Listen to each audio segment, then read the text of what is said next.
So, let me introduce you to our first speaker. And in many ways, if you listen to his CV, you wonder, why is he here? Ian Dunlop has had a bit of an insider journey into the fossil fuel world. For many years, he was an international staff of Royal Dutch Shell. He's worked in senior levels in oil, gas and coal exploration and production. He was the chair of the Australian Coal Association in the late 80s. Then he chaired the Australian Greenhouse Office Experts Group on Emissions Trading. And in the late 90s, he was the CEO of the Australian Institute of Company Directors. So he's kind of traced that journey from the deep inside the fossil fuel world, going into the world of corporate responsibility and governance, and making those critical decisions about how we move beyond where we are. And so he writes extensively on governance, climate change, energy and sustainability.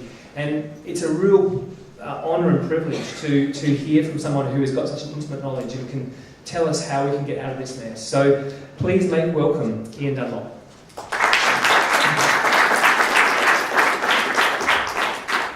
Thanks very much, Craig. Is this working okay? Yep. Yeah, it is. Great. Okay.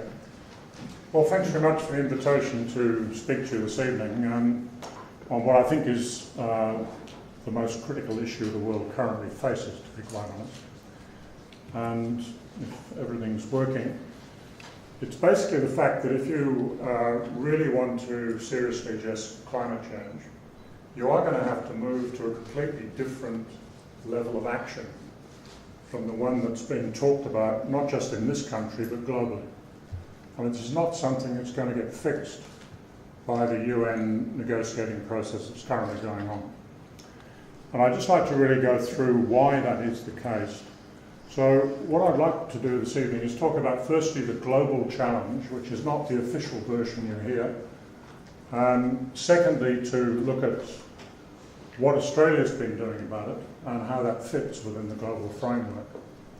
And then finally touch on the solutions end of it as to how we can move forward and get out of the, I think as Craig said, the sort of mess we're currently in. So that's what I'll go through fairly quickly. We can sort of then have a bit of a chat about that at the end in the panels and so on, I think. So, looking at the global picture, what's happening at the moment is that climate change is moving far faster than anybody's prepared to actually admit officially. If you look at the decadal picture that NASA puts out over the last, the decade since 1900, you can see the sort of picture here in the darker colours of warming. So it's pretty clear, you've got a very good visual impression from this, is that we're seeing massive changes in terms of global temperature increase. And the critically important issue is that the biggest changes are occurring at the poles, 2 or 3 times faster than anything that's happening anywhere else in the world. And that has absolutely fundamental implications for the way we actually handle this. The big issue is that the world is now approaching what the scientists call climate tipping points. Climate change doesn't just proceed in a linear, steady fashion over the years. You get positive feedback loops developing in the system, to use engineering terms, where the climate will probably jump from one relatively stable state to another one which is much less conducive to human development. The classic example, for example, is the Arctic with the sea ice. The white sort of cap on the North Pole, for example, solar radiation comes in, gets reflected off the ice back into space, and so the water beneath the ice stays relatively cool. If that ice starts melting, then what happens is that the sea colour, as the ice reduces, absorbs much more solar radiation than was previously the case. The waters heat up. That in turn melts the permafrost around the Arctic. It leads then to further emissions of methane and carbon dioxide from that permafrost. That in turn speeds up the rate of warming, and so the whole thing gets into a positive feedback loop. And the acceleration in warming then takes place, and that's what we've been seeing. This picture gives an indication of the types of tipping points that we have around the world. I talked about the sea ice and the Arctic. You're seeing the same sort of thing with the Greenland ice sheet. In the Antarctica, you see in the West Antarctic ice sheet a similar problem, but it's occurring with slightly different mechanism because the ocean waters are warming in the Southern Ocean. And it's coming up underneath the Antarctic ice sheet and actually melting it from below, which is why we're now starting to see a great deal of concern about the ice sheets breaking off from the main Antarctic mainland and forming excessive sort of carving of icebergs. And as all this occurs, of course, it's going to significantly add to the increase in sea level rise, which is being talked about now as something that by, say, the end of the century, we were talking about maybe half a metre of sea level increase. The most recent estimates from US experts that it might be 2.5 metres. 2.5 metre sea level increase makes an absolutely fundamental difference around the world to all sorts of countries and cities, which I'll come back to. So you see that sort of problem occurring in the Amazon rainforest, for example. It's one of the world's big carbon sinks. So the rainforest absorbs carbon and obviously then reduces its sort of atmospheric concentration. Now the droughts that have been occurring in the Amazon over the last few years are now starting to turn periods of the year into a carbon source instead of a sink. So rather than absorbing the carbon, it pushes it into the atmosphere, which in turn speeds up the essentially the warming process. The other big issue that's changing is as the Arctic, the pole temperatures increase, the differential between the poles and the equator is reducing. And so the jet stream picture that has circled the world for eons, I guess, is now changing. It's becoming a much steeper oscillation amplitude. And that means you get weather patterns getting stuck in ways they previously didn't. For example, in North America in recent time, there have been extended periods on, say, the west coast of the US, where you've had absolutely static jet stream pictures which keep the temperatures extremely high in places like California. And that's been one of the reasons we've seen these very extensive bushfires in California in recent times. If you add that in with the fact that warming temperatures have led to an infestation of pine bark beetle right through the Rockies, so large areas of their forests are actually dead, you've actually got a tinderbox. And that's what's been happening in California through the course of this year. You then see, of course, the extremes in hurricane events that we've seen quite unprecedented Atlantic hurricane season this year with, I think, the 4 hurricanes, the one that initially hit Texas and then the 3 subsequent ones have been going on. So we're seeing massive changes in the way the world's climatic system actually operates. And these are all, you can't sort of say that this is all due to climate change. But there's no question that the fact that we have a warming world, we have increased moisture content in the atmosphere and so on, is all making these changes far more extreme than was previously the case. So climate change is a big factor in this, and the more we let it go on, the more extreme these events are going to become. So these are the big problem areas which the scientists have been concerned about. That once you move into a number of these areas and we trigger some of them, they basically become irreversible. There's no way of going back with any human time frame. So the critical issue is we try and stop it before it occurs. So we see these things starting to happen, and one of the problems is they're not incorporated into the current Intergovernmental Panel on Climate Change analysis. Because in many cases we just don't know enough about it. We don't know how fast this stuff is going to occur. And all of the indications are that it's going to occur actually rather more quickly than we expected. So there are some big gaps in our scientific understanding. And it points to the fact you really have to distinguish, in my view, between science and risk. In engineering terms, it's fairly common that you do that. But I mean, the basic science takes you so far. Then you have to use common sense and saying, well, what are the risk implications of this? And what should you do to provide for circumstances where the result may be much less happy than you may think. We should be preparing for the worst and be thankful if it actually doesn't occur. But we're not doing that. We're assuming that somehow the average IPCC view is actually satisfactory for planning purposes. And I'll explain a little bit what that actually means. If you look at the Paris Climate Change Agreement, first, the blue line on this graph is actually global temperature back over the last 20,000 years.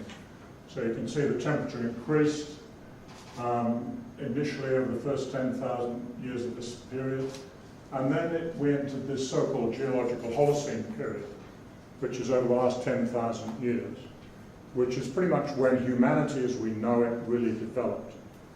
And the temperature in that period is relatively stable. It fluctuates a bit, but you can see it's pretty stable. When you come to the right-hand side of the graph, what we're now seeing is, because particularly since World War II, where we've been pushing carbon into the atmosphere at a rate which is 10 times greater than occurred in the previous discontinuities when carbon dioxide levels went up very rapidly. You can see this jump of the temperature suddenly going up. The lines here to the right are the IPCC's scenarios of what they think must happen. The top one is business as usual. The bottom one is keeping to roughly 2 degrees C, and others in between. So that's the range of where we might possibly go to. Now, the Paris Agreement that was entered into at the end of 2015 says that the world should aim to keep temperature well below 2 degrees C and ideally toward 1.5. And that's the grey band, that's relative to pre-industrial levels. That's the grey band we see across here. And if you then superimpose the best scientific assessment of where those tipping points might come from, these yellow and orange bars here represent the extent of the probability distribution of the risk of when those tipping points come in. So, for example, if you come right to the left-hand side, WAS is the West Antarctic Ice Sheet. And you can see that the risk of that actually tipping point occurring starts below 2 degrees C. In fact, a number of scientists consider that that is now an irreversible melt. We can't stop it. But the risk increases as temperature increases, so the risk gets higher up to the dark area at the top. So that seems to be starting to have been triggered already. If you then come on to the next one, the Greenland ice sheet, you can see that's occurring also over the Paris framework. And then the Antarctic summer sea ice, it's already been reduced substantially since '79. We've lost about, I think the figure is about 75% of it in summer. And so on, the alpine glaciers, coral reefs, the Great Barrier Reef is part of that, and a large part of it is already dead. Many would argue that even at the current temperature increase, which is about 1.2 degrees C relative to the genuine pre-industrial level, the barrier reef is probably now finished. We can't stop its decline because of the repeated bleachings that will go on from now on as sea surface temperature has actually increased. You've then got other ones which are higher up in the temperature range, the Amazon rainforest, right the way through to permafrost here on the right, and Arctic winter sea ice. The problem with some of those is we just really don't have enough information to tell exactly when it's happening. Permafrost, for example, if you look around the Arctic at the moment, there are quite clear indications that we're getting very big changes occurring in the East Siberian Arctic shelf, for example. You're finding areas along the Siberian mainland where you're getting gas blowouts, little bubbles come up in the permafrost and blow out. The Russians first discovered this about 3 years ago, and they formed craters about 60 metres wide. I mean, it's not a small thing, it's a big eruption, more or less. So the problem is that if this keeps escalating, we're going to end up with increasing amounts of methane being blown out of the permafrost, which in turn leads to an acceleration in the rate of melt, and so on. So these are the problems that we're now getting into, which you don't hear talked about in the day-to-day conversations about climate change. Okay, so that's the tipping point problem, and the concern now is that by what we've done already, these things are happening. And if we don't start to move much more quickly, there's no going back. It'll just keep on happening. And you'll find an acceleration in temperature increases and sea level increase and so on, that we lose the ability to influence from humanity's point of view. So the question is, how much time have you really got to actually address this problem? If you look at the Paris Agreement, to summarise it, it looks something like this. We've seen warming already since pre-industrial levels of 1 degree C. The Paris Agreement said that we have to limit temperature to well below 2 degrees C and ideally toward 1.5. At the moment, that's the Paris objective, but the so-called independently determined national contributions, in other words, what each country is going to contribute and what they committed to voluntarily at Paris, is leading us to a world of 3 degrees C. It's not getting anywhere near the actual objective of Paris. Now, that's what they committed to do. The path we're currently on is actually leading us to about 4 degrees C.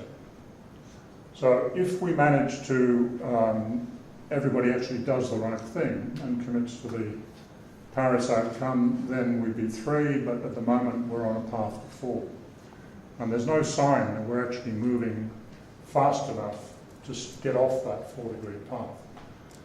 So what does all that mean? Well, if you look at the 1 degree C, we're already seeing the Arctic sea ice melt. We're seeing the West Antarctic ice sheet probably past the tipping point.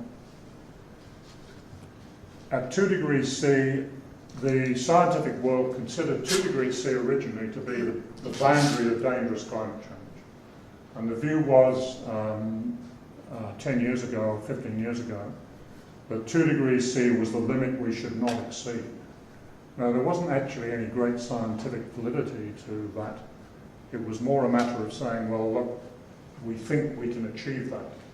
And therefore, that was the target we actually took.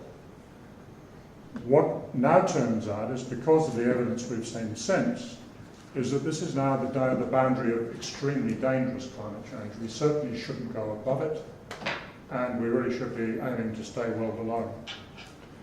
The 3 degrees C path that Paris commitments would have us on, in the view of many experts, is outright social chaos around the world, because of the implications of things like sea level increase, temperature increase, weather extremes, health factors becoming more and more problematic.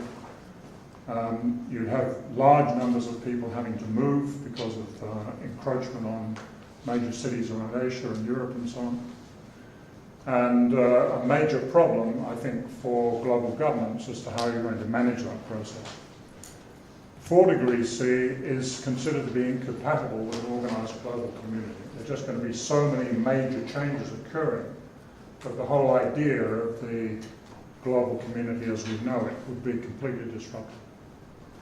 Now, that's what we're really looking at, but we don't hear it talked about in those terms.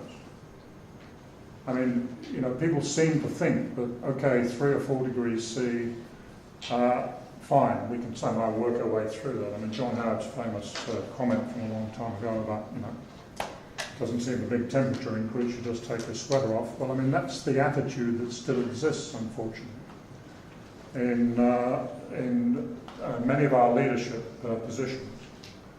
The head of Santos, Peter Coates, I think at the AGM this year,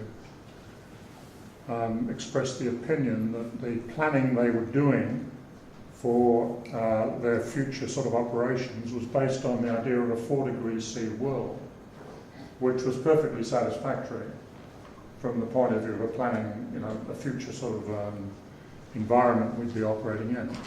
He has absolutely no idea what that means.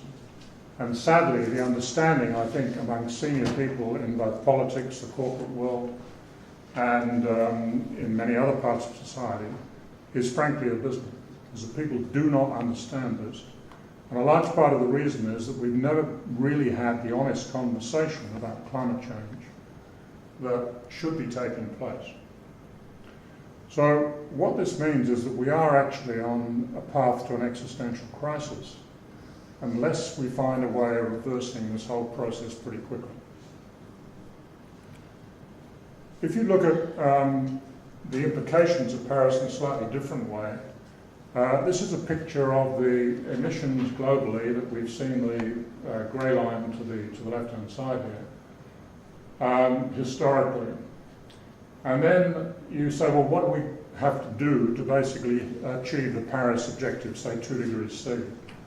Well, if you can peak the emissions globally, say by about now, this is 2016, but say 2017, then you come down on this light blue line. So it's a pretty steep reduction globally, but it then smooths off to zero emissions by about 2040. If you leave that until 2020, you follow the yellow line, which is a steeper reduction. And if you leave it till 2025 to meet that objective, you have to virtually drop off a cliff. In other words, we have to tomorrow morning just stop everything, end of story, in terms of fossil fuel emissions. So what we're doing by leaving this process until the last possible minute is we're just locking ourselves into a completely impossible position in terms of solving the climate problem. Now, if you look at what's happening at the moment, business as usual is the red line here. It's continuing to go up. To meet Paris, we have to see emissions now level off and drop very quickly. Even if you take the Paris commitments, it's the orange line, which doesn't show any reduction in emissions right up till 2030. So we're just way off beam in terms of where where we now have to move to. So there's really a yawning chasm between Paris and the rhetoric and the reality we now have to follow. The bigger problem is that the climate forcing, while we should see those emissions reducing, is actually going up. This is a picture which is not just CO2, that's the light blue colour here, but added in is the other greenhouse gases. So you see methane is the dark blue colour, nitrous oxide is the green, and then the red area is the Montreal Protocol trace gases. And other trace gases. Now, this picture is good and bad news. If you look at the current position, you can see that the emissions in total are accelerating when you add it all in. CO2 in some senses has dropped a little bit, but the others are going up. And we've got to come down on this sort of lower line here, basically. So that's the bad news. The good news is, if you look further back, this is the period of the Montreal Protocol. And you can see that when humanity does actually get its act together and agree that we're going to stop doing these things, it actually has been quite effective. So, I mean, this is when the CFCs and so on, the trace gases were growing. The world got its act together around here, and bingo, it all dropped. The problem today, of course, is that the climate change issue is a much bigger one than just trace gases from CFCs, because the CFCs were something that was contained within the refrigerant business community. It was relatively controllable, whereas obviously, carbon dioxide and methane and so on is a much, much bigger problem globally.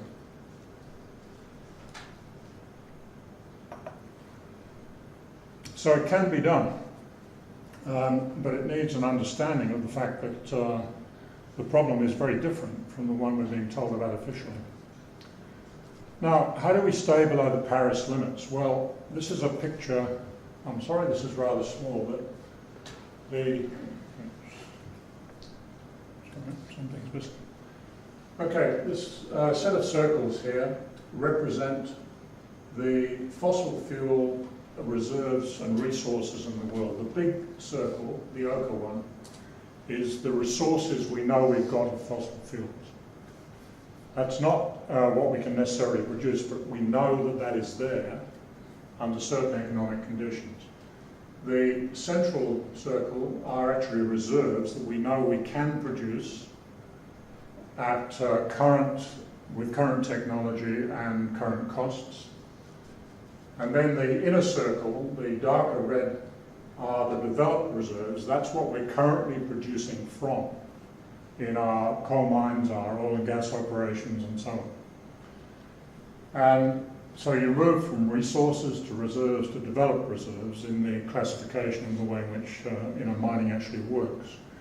Now, if you look at what you have to do to stay below 2 degrees C, if you just take purely the developed component of this, not the resources or the reserve, just the bit we're currently developing, we're operating, and you translate all of those into emissions of carbon, then you get this picture here, and you can see the components of coal, oil and gas and so on right the way up to the top here. And if you then look at the budget to stay below 2 degrees C, it's this one here. So you can see that if you take the top of that budget, we can only produce about 80%, shall we say, of the total developed reserves in the world today. But that means that 20% of the existing operations are going to have to be shut in. So they become stranded assets. You can't keep producing them if you want to stay below 2 degrees C. If you want to stay below 1.5 degrees C, then the limit drops. And you can only produce, say, around 35–40% of the existing operations in the world. So, just on average, 40% of our coal mines can continue, 60% have to shut in before the end of their normal asset life. The problem with that, however, is that the way this has worked is that the argument is to have a 50% chance of meeting 1.5 degrees C is that budget there, and for 2 degrees C it's 66% or 2/3 chance. Now, I'm an engineer, and you don't go out and build a bridge with a 50-50 chance of it falling down. You don't get on a plane to fly to Melbourne with a 50-50 chance of getting there. You'd be put in jail for doing things like that. So why is it that we're prepared to do this with the future of humanity? Because that's what we're talking about. If we don't solve climate change, if you end up with, say, a 4 degrees C temperature increase, the implication of that is we're probably going to see a reduction in global population from around 7.5 billion today to possibly 1. That's what the science is telling us, from the combined effects of the extremes which that type of temperature increase will bring. So that's what we're playing with, but nobody wants to talk about it in those terms. We all pretend that the UN process that goes on year after year after year is somehow going to deliver the outcome we want. We've been doing it for 25 years now, and basically it's not delivering anything. Now, that 50 or 60% is not good odds for humanity, as I've said. If you look at it another way and say, well, okay, what are sensible odds? Well, this is the probability distribution function for the chance of keeping below 2 degrees C. So in other words, as you go from 0 chance of below 2 degrees C up to, say, 100%, then that's the budget you have, and this is the blue line. Now, what that means is if you say, well, essentially the temperature increase is a function of cumulative emissions in the atmosphere. Now, we've put into the atmosphere since the Industrial Revolution this grey bar, just over 500, 600 gigatons of carbon, essentially. So if you say, well, I'm prepared to accept a 1/3 chance of staying below 2 degrees C, then you go to your probability of success, either 30%. That gives you the total budget. You've already emitted the grey bar, so the remaining budget you can put into the atmosphere is this green line here. If you say, well, that's not really very good, I want better odds than that, so 50% your budget goes down. 2/3 chance you have a smaller budget again. And if you say, well, look, what's realistic? Whoops, no touch on me. Anyway, never mind. If someone moves, The screen's still working. it's like If you say, well, you know, what's sensible? I mean, basically you want, say, at least in engineering terms, you'd be aiming for, say, a 99% chance of success. But just take 90%. Then, at 90%, you actually have no budget left today.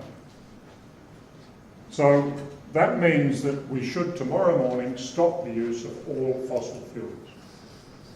Now, we're not going to do that, of course, because the inertia in the system is so great that it's impossible.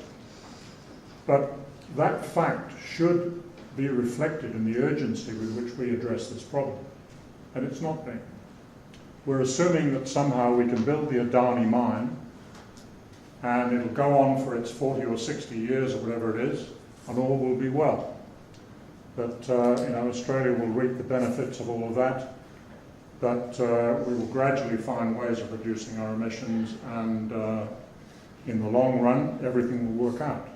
Unfortunately, that's not what the science is telling us at all. And we do have this problem that the scientific community have tended to underestimate the risks. This is the view of Nicholas Stern, who wrote the Stern report in 2006, is that, you know, the latest IPCC report is essentially reporting on a body of literature that systemically and grossly underestimated the risks of unmanaged climate change. Ross Garnaut made the same point in the Garnaut Review in 2009 and 2011. You can't necessarily blame the scientists for this, because they tend not to want to say things they can't support. And a lot of this stuff is extremely complex, and we just don't have enough information. But it brings you back to the fact that you really have to think about risk as opposed to science, and look at the, you know, precautionary implications of the risk in the way you actually handle this. What does existential actually mean? Well, this is one way of looking at risk. On the one hand, you look at the intensity of risk. It's either endurable or it's terminal. And on the other, you look at the scope, which could be personal, local, or global. So, for example, I mean, if your car is stolen, it's personal, it's endurable, you can get another one, you have insurance, hopefully. Essentially, if you have a death in the family or something, it's terminal, it's personal. Climate change is up in the top right-hand box. It's basically global and it's terminal. If we don't get this right, then everything else becomes fairly academic, because you're not going to have an environment in which humanity can actually progress in the way that we have been accustomed to thinking about it. It means that essentially what that risk represents is a permanent large negative consequence to humanity which we can never undo. It's an adverse outcome that would either annihilate intelligent life or permanently and drastically curtail its potential. Now that's what we're dealing with. But do you see this in our discussion domestically? Do you see it in the IPCC discussions? Not at all. It doesn't get mentioned. But we should be talking about it, not in the sense of alarmism, but in the sense that unless you recognise the risk, you can never solve the problem. And it's not easy, because as Nick Bostrom, who's an Oxford professor who specialises in these areas, says it's extremely hard to actually get your mind around this stuff and to articulate it honestly and openly in the way in which we go about you know, the discussions around these issues. But that is the reality, and it's something we really need to initiate a discussion on. And that risk is actually immediate. It's not something that is going to be 10 or 20 years down the line. And why? Well, first, there is no carbon budget left today, if you take a realistic chance of handling the problem. Second, the actions we take today are basically locking in existential outcomes. One of the biggest problems with climate change is that the emissions we put into the atmosphere now, you don't see the full effects of for 20 or 30 years' time. The events we're seeing today, the extreme events, are because of emissions we put into the atmosphere 20 years ago, which are gradually accumulating because there's a big inertia in the global climate system, which means that they don't come through fully. I mean, if you look at the bulk of the heat that's coming in from space, at the moment about 93% of it is absorbed in the oceans, and it takes a long time for the oceans to actually heat up. That's now starting to be evident in the way that ocean surface temperatures are increasing, the way that the Antarctic is getting undercut, essentially by the warmer water going up underneath the ice sheets. All of these sort of things are happening. So we're gradually starting to see all these changes, and that's where the tipping point issues really come in.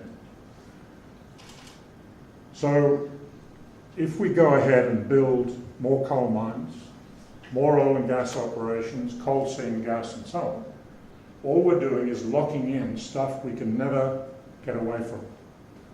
And those investments made today are making it impossible for us to solve the climate change problem, which is why things like Adani cannot be allowed to go ahead, because if it does, you can forget about climate change. And it's not just Adani, there are another 9 mines in that same Galilee Basin. I'll come back to that shortly. Now, if you're looking at this from a risk management point of view, I mean, sensible risk management addresses risk before things happen, so you can prevent it. And basically that time is now. It's not 20 years' time and so on. The approach that's implicit in the whole of our government negotiations around climate and energy policy is you can put everything off for another 10 or 20 years and all will be well. So to solve this, you've got to move to a completely different sort of response from the one we're using. It has to be an emergency response because the market solutions and normal regulatory approaches are not going to solve this. We have to have something different. We have to move to something like the actions that were taken in the lead into World War II, where economies were turned on their head in no time flat. In the space of 6 to 9 months, economies in the UK and Germany and the US were completely reorganised to address the threat that was then perceived, which was obviously much clearer, much more real in a sense than we're seeing with climate change, which is rather diffuse. But on the other hand, we've had probably the world's greatest scientific investigation we've ever seen looking at climate. And we still are not prepared to get our minds around the fact that what the science is telling us is real. What happens if you look at the solutions and you compare it with what we're doing in this country, this is a picture of the International Energy Agency's view on the future of the coal industry. And the IEA, I should say, is not exactly totally on board with the climate science.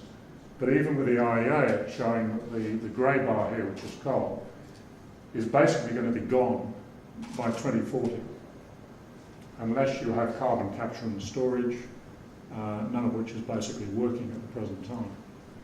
So, the official view from the IEA is that you cannot continue coal in the way that our government is claiming we should be doing. The problem, of course, is that we are seeing rapid expansion of renewable energy, which is all extremely encouraging and absolutely essential. But the challenge is that we're moving from a point where today we still depend on fossil fuel for about 86% of our energy supply, 85%. And the renewable component, apart from hydro, is only about 3.8%. Now, in 20 years, we have to completely reverse that. And this is the level of change we have never, ever seen in human history. So it's going to require a massive effort to get on top of the problem in a way that meets the speed of change that's needed. The problem, of course, is that despite all the rhetoric and the noise that this is important, we have to fix it, the G20 countries are still subsidising fossil fuels vastly more than renewables. And the biggest subsidy is that we don't have a price on carbon. In other words, we allow carbon to be emitted, we allow the warming implications of that to occur, the health implications to occur, and because we don't price those things, it's a massive subsidy. If you priced coal properly, you would increase the cost by 60%, according to the International Monetary Fund. Now, that means the entire relativity of energy supply in this country would be dramatically changed, and things would get fixed. But because we have a government that is not prepared, either the coalition or the Labour Party, to seriously price carbon, we get into this nonsensical policy argument about finding other ways to do things which are completely inefficient and ineffective. So quickly, let's have a look at Australia. Well, I mean, we have one of the world's best endowment of energy resources, both fossil fuel, uranium and renewable. I won't go into all of this, but we've got all these coal basins, oil and gas and so on, renewable resources right through the country. So we are probably better placed than anybody else to actually benefit from the transition to a low carbon economy. We've been better placed than most others to benefit from the fossil fuel economy. But if we don't start changing, other people are not going to be terribly happy if we have all this stuff sitting there and we're not using it. So in geopolitical terms, this is building up to be a very big problem as the rest of the world starts to realise the implications of climate change. We're sitting there with all of this potential and not using it. So if you're worried about stop the boats and things of that kind, this is a much, much bigger problem. So let's look at our climate and energy politics. We've got a highly influential fossil fuel industry which has grown up over 40 years, which is, has far more influence than it really should be at this point in time. We had a Conservative government from the beginnings of the serious climate action from the Kyoto Protocol to 2007, signed Kyoto but never ratified it, because George W. Bush decided not to go into the Kyoto Protocol. It backed off carbon pricing and emissions trading because of that. The Labour government then ratified Kyoto, got cold feet after Copenhagen, and then we had the leadership crisis around climate issues. And then we've had, of course, the chaos ever since, with the domination of climate denialists within government, removing carbon pricing whilst claiming we're going to be serious about addressing the problem, ratifying Paris, but highly inadequate commitments, and really a completely dysfunctional climate and energy policy that has occurred ever since. And I think the latest National Energy Guarantee is frankly really scraping the bottom of the barrel. I mean, you can't go much lower when coming up with something that nobody's actually thought through. Nobody knows what the hell it actually means, and it's certainly doing nothing to address the problem we've actually got. So that guarantee is supposedly going to give us reliable, affordable energy which meets our Paris commitments. What we've really got is we've removed the subsidies on renewables. We're pro-coal and coal seam gas. We're extending the life of existing power stations. We don't believe renewables are acceptable, either reliable or affordable. Adamantly opposed to carbon pricing, and unlikely, well, I said unlikely, it's impossible to meet our Paris commitments in what's being proposed. So it is utter nonsense to say we're serious about doing any of this stuff, and I mean it demonstrates, I think, the power of the fossil fuel lobby in this country. So the key issues then, just to go through some of the points in relation to the size of the problem.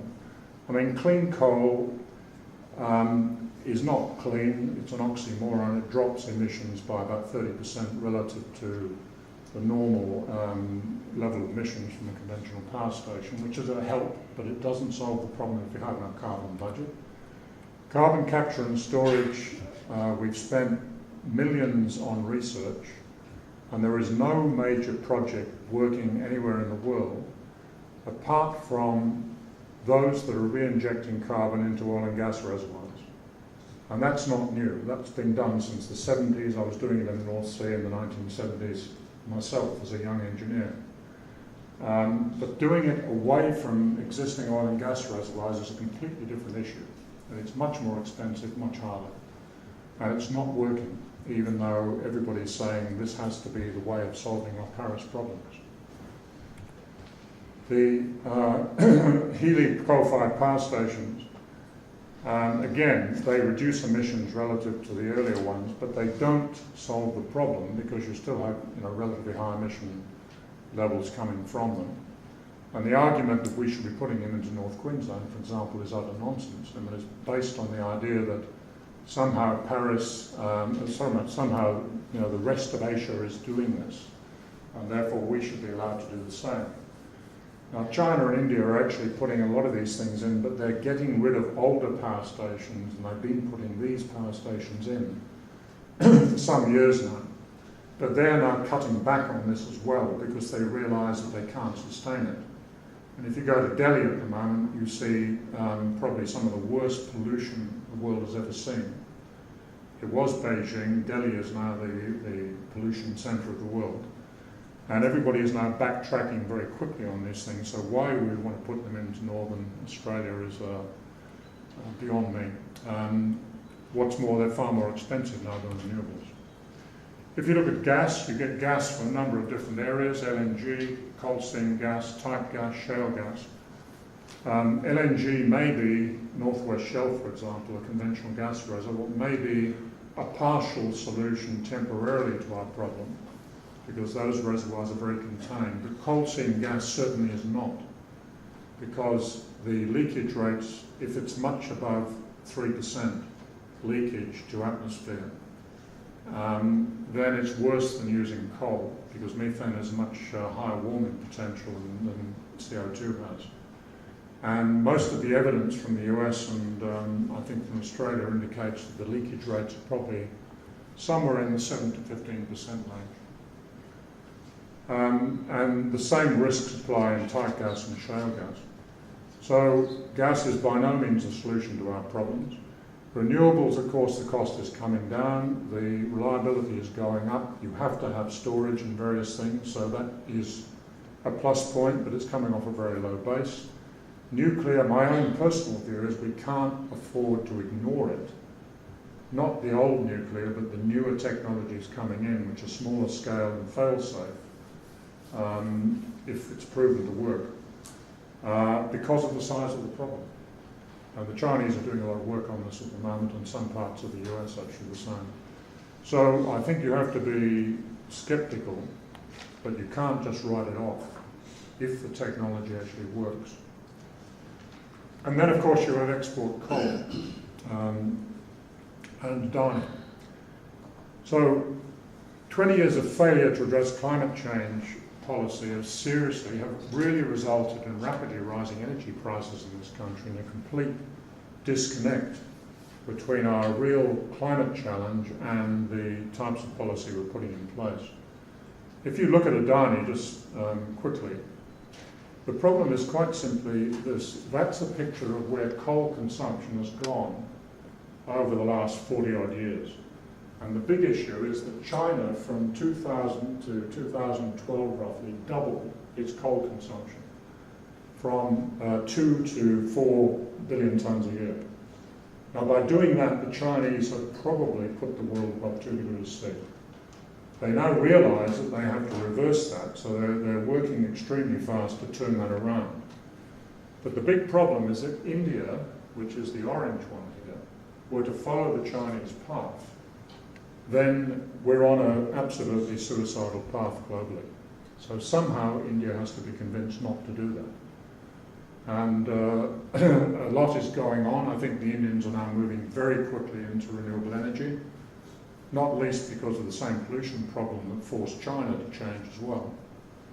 But if Adani gets built and the development of coal sort of moves in the way that the Adani story goes, then frankly we're all toast. And just to look at Adani, I mean that's the mine superimposed on Sydney. It's about 60 kilometres long roughly. And once you open up the Galilee Basin, then there's another probably 8 mines there of the same size, which the likes of Gina Reinhardt and Clive Palmer and others have got fingers in. And that becomes another major coal province. And of course, if you listen to our good Senator Matt Canavan, you want to build a coal-fired power station and use it to expand the use of the development of Northern Australia. Well, I mean, what people don't seem to realise is that if climate change takes off, the impact on Northern Australia is going to be severe.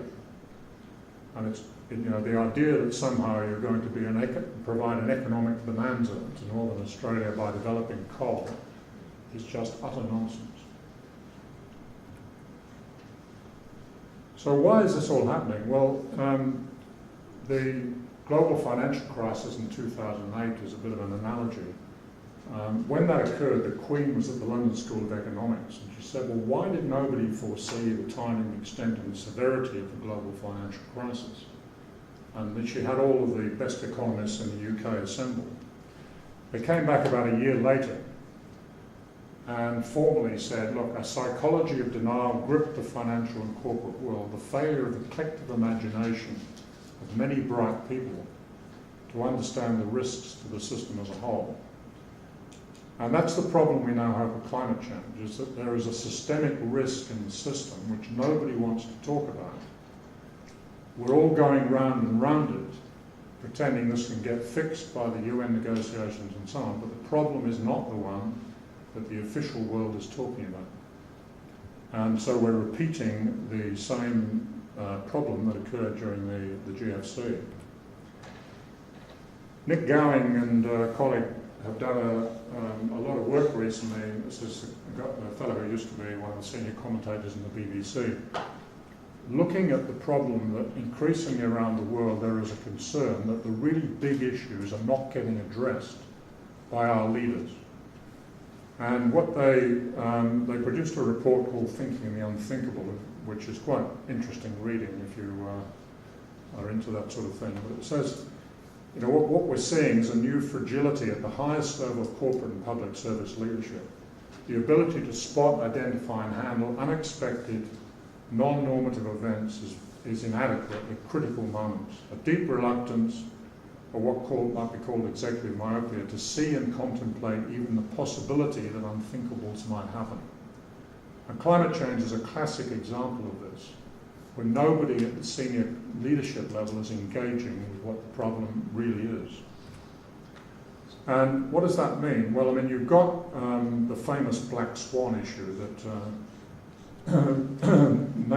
Taleb, I think, talked about. Random, highly improbable, unknown unknowns, earthquakes, new diseases, lone wolf assassinations, and so on. So we know about black swans, but the other thing is black elephants. These are things that are knowable, they're imaginable, they're unpalatable. Things like the GFC, the consequences of the Iraq War, Chernobyl, Fukushima, and global warming. We know this is happening, but we don't want to talk about it. So if you try and excuse black elephants as black swans, this is a massive failure of imagination. We know this stuff is there. There's no point pretending that nobody knew, but that's what we're actually doing. And you can see it in the way, say, the oil industry is actually looking at this problem. I mean, you listen to the Shells, the BPs, the Exxons, BHP, they all say, yes, this is terribly serious, we must address climate change. We're all committed to staying below 2 degrees C. If you then look at what they put out in terms of their scenario picture and the way the world will work, then this is what you see. The red line area here is the pathway to stay below 1.5 degrees C. This is time versus emissions. The blue is the 2 degrees C line. But the scenarios the oil companies are putting out are the ones at the top, which is heading for 3 or 4 degrees C. And that's what they're planning on, whilst telling everybody that we're committed to solving climate problem. So that in itself is a failure of imagination. As you know, the Financial Times in London said last year, I mean, the oil companies have not yet reconciled themselves to the meaning of the Paris Agreement. I mean, this is, you know, the London Financial Times is not exactly your sort of left-wing green organisation. Right? And it's been extremely critical of what's been going on in that sense. So the reasons for that sort of failure, I mean, you get this group think where nobody wants to speak out of turn in terms of what the problem really is.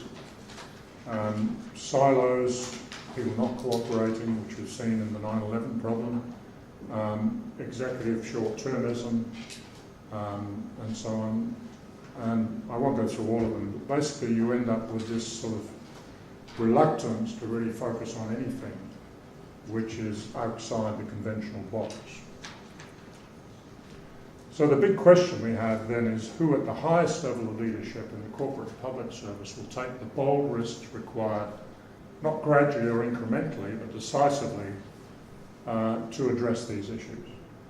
And that's what we're not seeing. We're not seeing leadership in that sense, either here or elsewhere in the world. So very quickly then, what's the solutions framework in these things? Well, these are the things I'm working with at the moment, which is you've got to have an honest articulation of the risks and opportunities. You've got to change the context of the debate from incremental change to really emergency type approach. We need coalitions of champions who are prepared to commit and speak out on these issues. And it's not going to come from conventional politics. It's too hard for the conventional system to handle this. So you need community groups, certainly, activist groups, progressive companies, and they are around. The military, who are well aware of these problems, particularly in the US, for example, where the military have basically been told to ignore Trump and keep on planning for climate change. You have governments where they are prepared to be progressive, international institutions, and the other big thing is the investment community and insurance companies and so on. Now there's a big change that's occurring there at the moment, because these groups are starting to realise that unless they solve this problem, they don't have a future. And these are organisations that have a responsibility to look 20 or 30 years out in maintaining the returns of, you know, your and my superannuation fund and so on. But directors have a personal responsibility to look after those returns. And if they don't do it, they become legally liable. I'll come back to that presently. So you've got to expand that emergency movement. You've got to start talking about the critical policy outcomes in the sense of saying, we're here today, we've got to get there tomorrow, how do we do it? Not what's politically realistic in the way that we tend to fudge the issue. The national security dimension has become extremely important in the way this operates, and things like fossil fuel subsidies and the rest. And I think in the interest of the common good, this sort of issue really has to be set outside conventional politics. The immediate leverage point is actually corporate governance, because we're seeing quite big changes. You're already seeing companies having to start writing down assets because they don't think they're going to be able to actually continue to produce them. You can see the risks accelerating. Directors are now starting to realise that they have got to start thinking about the personal liability they have in this context. And there are legal opinions now coming out that climate change is an absolutely essential component of a director's responsibility. We're seeing major campaigns for divestment, which has been very successful in many ways in this country, and it's accelerating around the world at the moment, of getting people to get out of fossil fuels. And you can see the Norwegian Sovereign Wealth Fund, which is the biggest in the world, took a decision last week actually to withdraw from fossil fuels and diversify its base. You're seeing increasing resolutions at annual general meetings asking companies now to articulate how they are going to manage a 2°C world.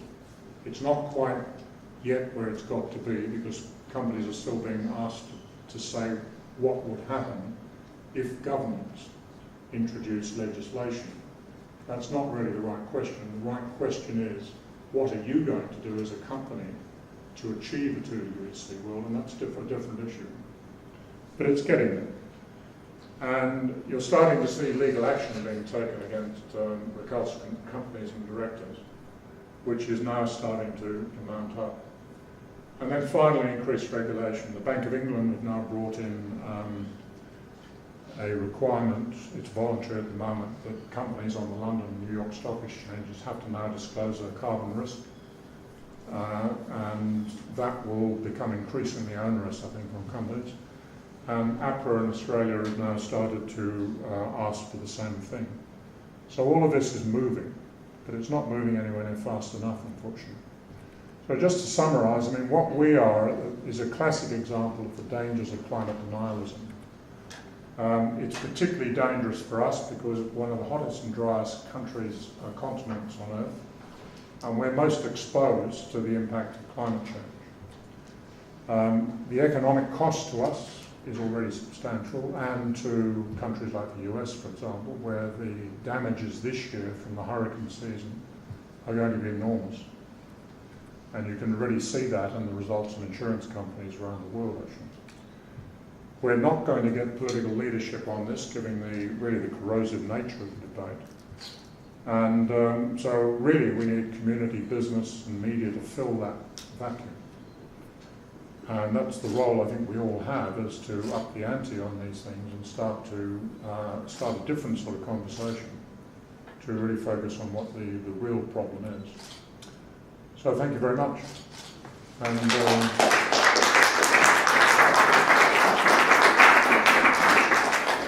just a couple of references. There are 3 reports that David Spratt and I produced in recent time which summarise all of this, if anybody's interested. They're all available on the web.